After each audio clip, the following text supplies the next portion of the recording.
Jaykar Thomas, a very renowned name among dermatologists, is a professor and head of dermatology, Sri Balaji Medical College and Hospitals, Chennai. I am a professor of dermatology, New Delhi.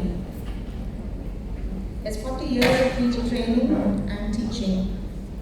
He had held many offices as National President, IDL, National President, Indian Society of Dermatology, International President, International Society of Dermatology. Over to you, Chairpersons. So the topic is very important, that is adolescent dermatosis. Legendary figure, Dr. Jaykar Thomas, was as you have already heard, the National President of IDL and was the International President of Dermatology. Over to Dr. Jaykar. Most respected chairpersons, particularly my good friend Professor Najib and Dr. Abdul and members of the audience. At the very outset, I wish to thank the organizers for giving me this wonderful opportunity, particularly Dr. Ahmad. I have come here to talk about some of the dermatoses that could occur in the adolescents. Now, the key point should be the adolescent always is under tremendous stress. He or she always tends to feel that the smallest blemish on the skin can be the biggest harm for him or her. And there's always an internal conflict that the parents are most of the time giving a wrong advice or advice that is not acceptable by the adolescent. And the third point is that they are always reviewed by their peers. So that is important. And that is why probably the term dysmorphophobia has become more and more popular or notorious these days. And there's always an internal struggle, as I mentioned earlier, between being dependent and independent at the same time. Dependent and independent, which means that this has to be properly addressed in terms of therapy. They have to be advised very, very carefully. Not only the patient, but the parents. Take a lot of caution. With that preamble, I will go on to some of the dermatoses because we can't cover all. A to Z, an adolescent could get. An adolescent could be getting from acne to zirconium granuloma. So one has to be careful, and I've just chosen maybe half dozen of them, which would be really useful. I'll just give you a series of pictures to start with. Here is severe nodular cystic acne, acne with pigmentation, again acne with pigmentation, neck ankylosis nigricans, the tinea pleuris, which could be so very troublesome, and which is a scourge today in most parts of India. And the mismanagement leading on to this type of striae, and further to that, so many other complications, particularly as a result of dermatophytosis. Ichthyosis is another very, very common thing which the adolescent is much worried about. The older the patient gets, he or she is not much worried about it. But younger patients are very, very much worried about it. The next thing is, of course, alopecia, whether it is androgenetic alopecia, alopecia areata, or central centrifugal alopecia of this type, which could be scarring alopecia, or, as I said, androgenetic alopecia in young boys. We start with one of those conditions, athlete's foot. It is quite a condition which is troublesome, a bad odor and the type of soddening effect, which could occur due to both bacteria as well as the fungus. It could be a form of an intertriginous fungus, what we call an intertriginous tinea pedis, or it could be due to a bacterial infection. Here is an example of intertriginous tinea pedis. And here's an example of a bacterial infection. We call it as pitted catalysis. Both conditions could be very troublesome, particularly in the college-going people who are wearing the canvas type of shoes and what is nowadays the fashion for youngsters, both boys as well as the girls. The next thing is body odor. Dermatoses, which frequently is happening in adolescents. We know it could be a very pungent or a musty odor that people could come with. And it happens in any part of the body, but mostly over the axillae and over the feet.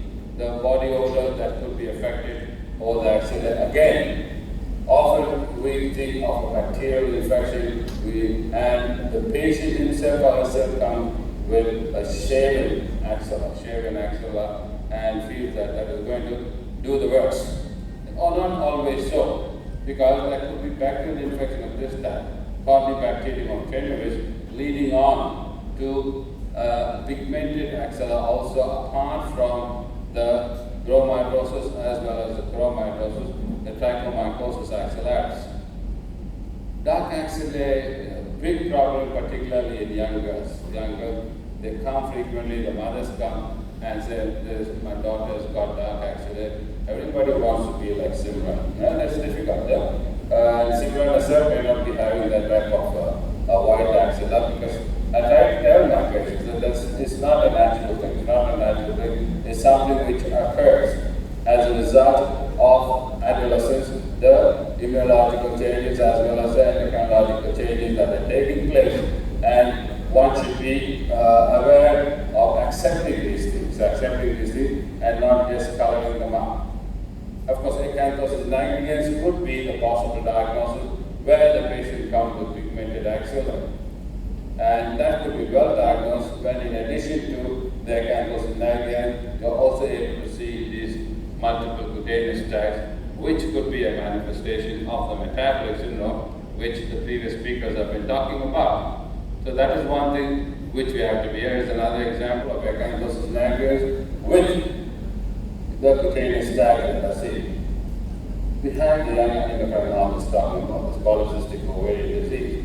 Now, for a very long time, we were always depending on the LHFSH. We said the LHFSH is more than 2, then we can think of polycystic ovarian disease. Now, polycystic ovarian disease and metabolic syndrome seem to be having some sort of overlap, but at the same time, there are very lean girls who have PCOD.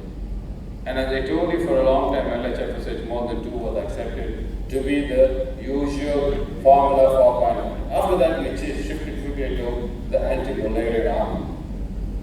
And now we know that the anti-malarial hormone also is not good enough or not reliable, and we now come to what is known as the free androgen index.